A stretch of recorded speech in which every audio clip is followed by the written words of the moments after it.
Assalamualaikum warahmatullahi wabarakatuh. Waalaikumsalam warahmatullahi wabarakatuh.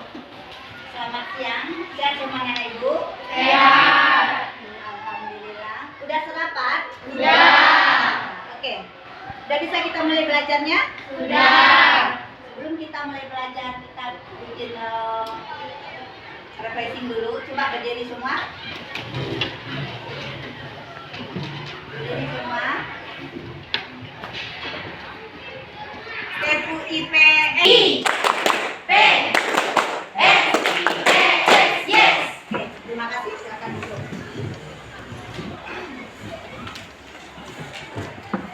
Baiklah, sebelum kita memulai pelajaran, kita coba berdoa dulu.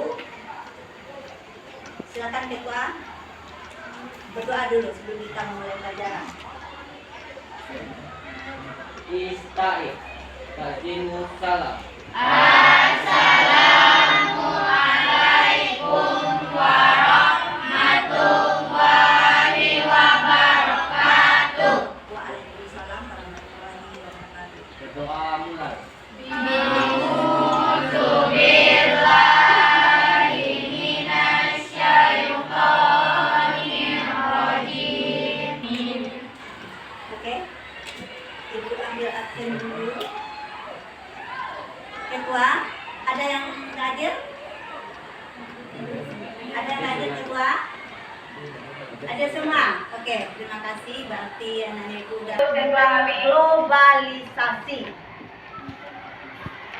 Untuk membahas globalisasi, kita lihat dulu tujuan pembelajaran. Apa yang akan kita bahas pada materi globalisasi? Yang pertama, coba baca. Misi.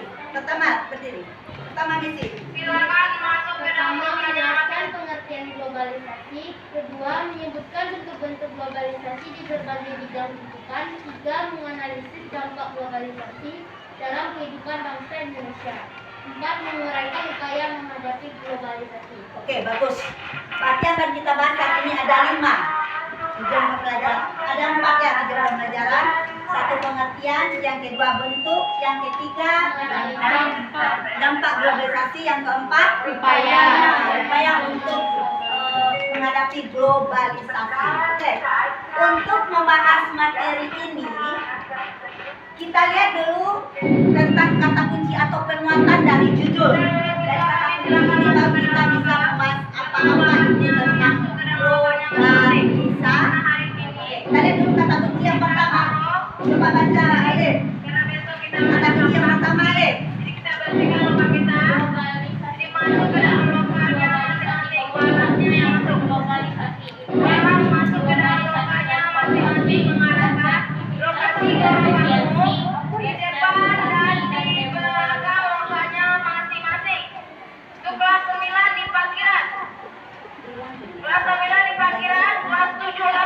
Dia kata kuncinya ada berapa tuh? 1, 2, 3, 4, 5, 6, 7, 8, 9. Ada 9 ya kata kunci. Coba kamu lihat di buku paket. Apa itu arti masing-masing kata kunci itu? Yang pertama tentang globalisasi dulu. Coba lihat buku paket, lihat dulu bahan aja. Apa pengertiannya? Yang pertama dulu. Pengertian globalisasi dulu. Globalisasi adalah proses di mana antar individu, antar kelompok, dan antar negara saling berinteraksi, bergabung terkait dan saling mempengaruhi satu sama lain yang melintasi batas dunia atau wilayah. Oke, bagus. Yang kedua, globalisasi budaya. Coba siapa yang bisa tentang globalisasi budaya? Boleh, silakan. Globalisasi bidang budaya adalah suatu proses penyebaran ide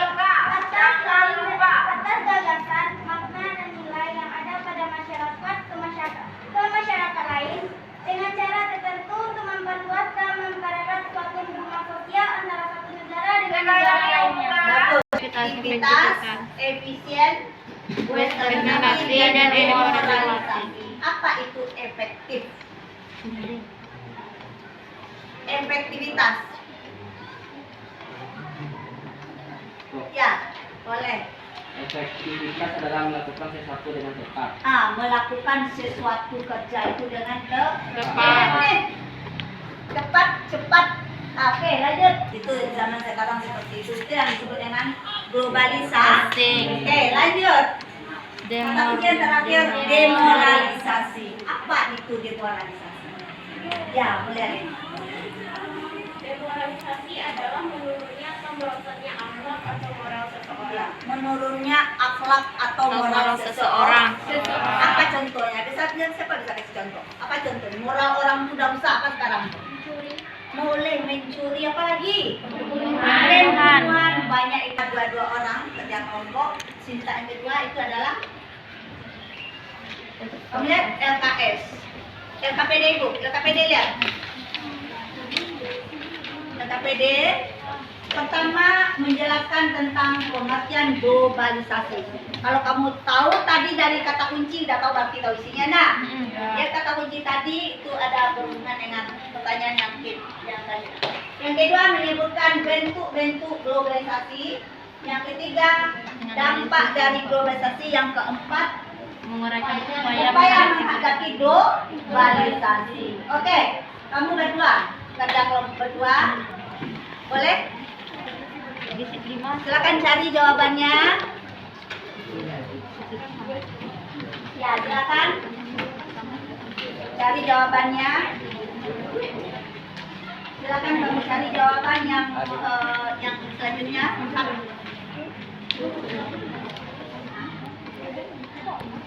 Ya, oke, kita bahas satu persatu dulu. Pertama, coba baca soal yang pertama.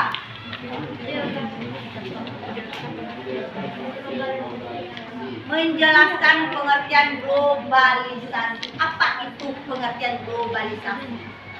Ya, oke. Ya, silakan. Globalisasi adalah proses di mana antar individu, antar kelompok, dan antar negara saling berinteraksi, bergantung, terkait, dan saling mempengaruhi satu sama lain yang melintas batas dunia atau wilayah. Oke. Betul yang dibacakannya si Ones tadi? Ada yang lain? Ada yang lain tentang globalisasi? Oke, silakan. Pengertian yang lain. Globalisasi berasal dari istilah globe yang berarti bumi dan ization yang berarti proses. Ya. Globalisasi itu berasal dari kata globe. Artinya bumi. bumi. Lihat di gambar tadi. Artinya bumi. Apalagi? Dan Apa kira-kira pengertian dari globalisasi secara keseluruhan dari yang kamu baca tadi? Sebenarnya apa? Ya, silakan. Pani. Globalisasi adalah suatu proses di mana antar individu, antar kelompok, dan antar negara saling berinteraksi, bergantung, terkait, dan saling mempengaruhi satu sama lain yang melintasi batas negara. Iya. Antar individu, antar kelompok, antar negara masing-masing itu kita saling terkait. Walaupun kita jauh karena globalisasi ini semua itu bisa jadi Yang keempat tadi ya, supaya menghadapi globalisasi. Kan banyak pengaruhnya tadi itu kriminalitas, kenakalan remaja.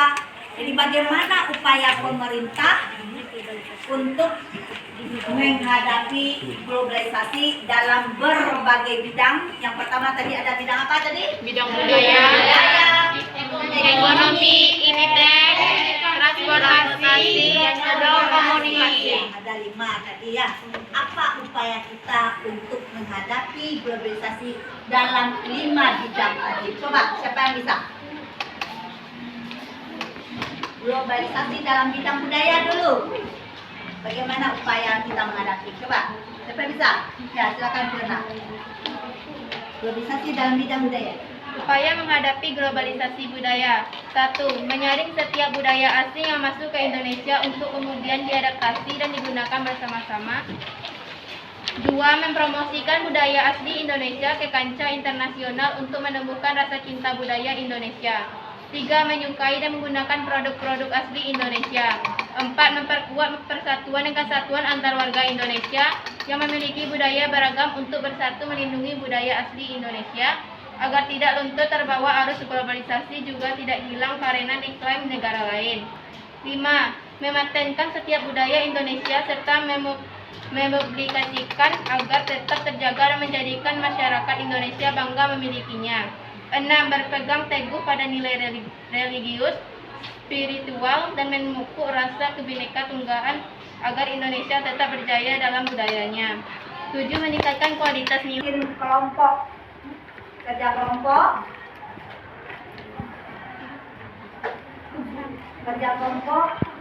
ya, kamu lihat.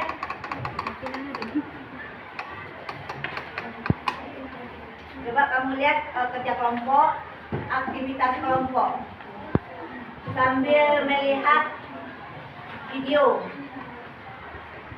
Tadi materi kita kan tentang ketimpangan sosial ekonomi di Indonesia. Salah satu dampak negatif dari globalisasi adalah ketimpangan sosial di negara Indonesia. Kamu lihat KPD, coba kerja kelompok.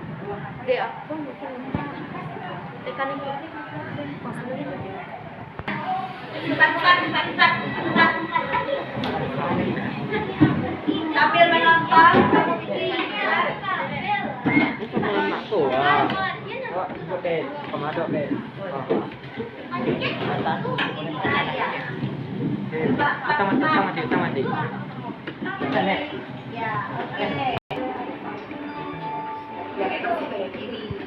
Ada soalnya nak yang KPD kedua? Ada soalnya? Ada soalnya nak?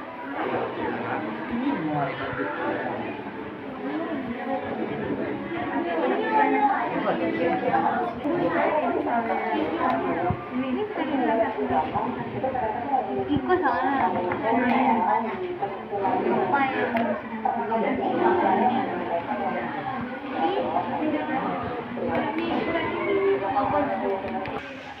Nah, kesenjangan sosial pertanyaannya.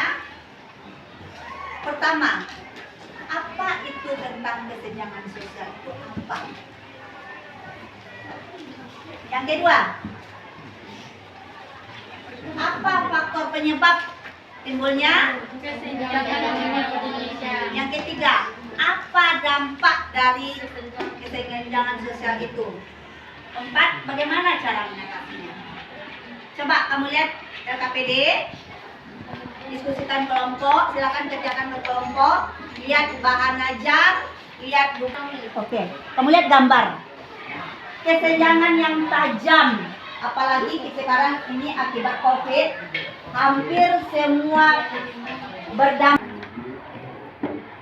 Penyebab kesenjangan ekonomi di Indonesia. 1. Pelaksanaan pembangunan yang tidak merata sehingga berpengaruh terhadap aksesibilitas masyarakat. 2. Ketidakmerataan pendapatan oleh warga negara di setiap wilayah, yakni masyarakat di wilayah perkotaan memiliki kesempatan lebih banyak untuk mendapatkan upah yang jauh lebih besar. 3. Pendidikan masyarakat maju, hilangnya asas gotong royong. Oke, bagus. Ada berapa tadi? 7. Paling utama adalah tentang Pembangunan tidak merah. Pembangunan itu banyak terpusat pada kota. Nah, otomatis orang mencari kerja. Oh, bagaimana cara mengatasinya? Oke, bagus, silakan. Bagaimana cara mengatasinya? 1. Mengaplikasikan nilai-nilai Pancasila. 2. Pendidikan sebagai prioritas. 3. Memperbanyak jumlah lapangan kerja. 4. Berantas KKN. Ya. Bagaimana cara mengatasinya? Pertama apa tadi? Apakannya? Oke, selanjutnya apa tadi? Memperbanyak jumlah lapangan kerja. Memperbanyak lapangan kerja. Apalagi sekarang udah banyak PHK, pemerintah harus berusaha untuk membuka lapangan kerja seluas. Bagaimana kita refleksi ya? Bagaimana tanggapan kalian? Apa segi positif atau segi negatif dari proses PBM yang sudah kita lakukan pada hari ini? Silakan, siapa tahu? Silakan. Yang positifnya dulu, refleksinya. Saya sangat senang dengan model pembelajaran di sekolah ini karena dengan penggunaan model pembelajaran ini saya bisa diskusi dan kolaborasi dengan teman. Iya, bagus. Berarti Mana suka kalian belajar dari diskusi ini atau belajar diterangkan oleh guru? Diskusi. Diskusi supaya kita bisa bekerja, berusaha mencari materi-materi yang kita tidak pahami. Segi positif. Yang ada lagi yang segi positifnya enggak? Negatifnya apa? Refleksi bidang negatifnya, silakan.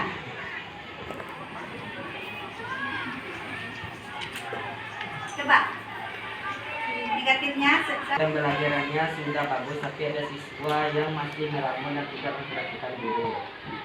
berarti bagus, tapi ada beberapa siswa kurang memperhatikan, kurang aktif, kurang mencari dalam proses PB.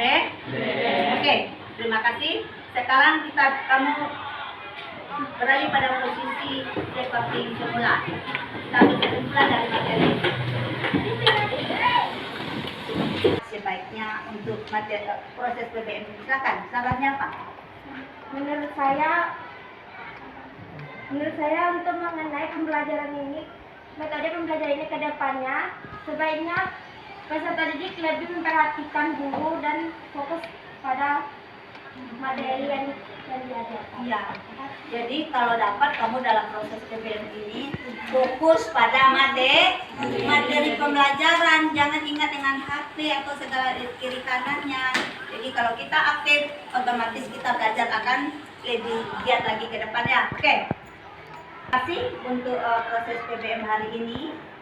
Untuk materi selanjutnya, tolong kamu baca buku bab ketiga. Ya, bukannya bab ketiga tentang bab ketiga apa? Materi minggu depan.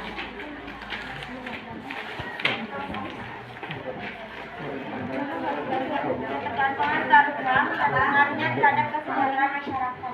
Bab ketiga.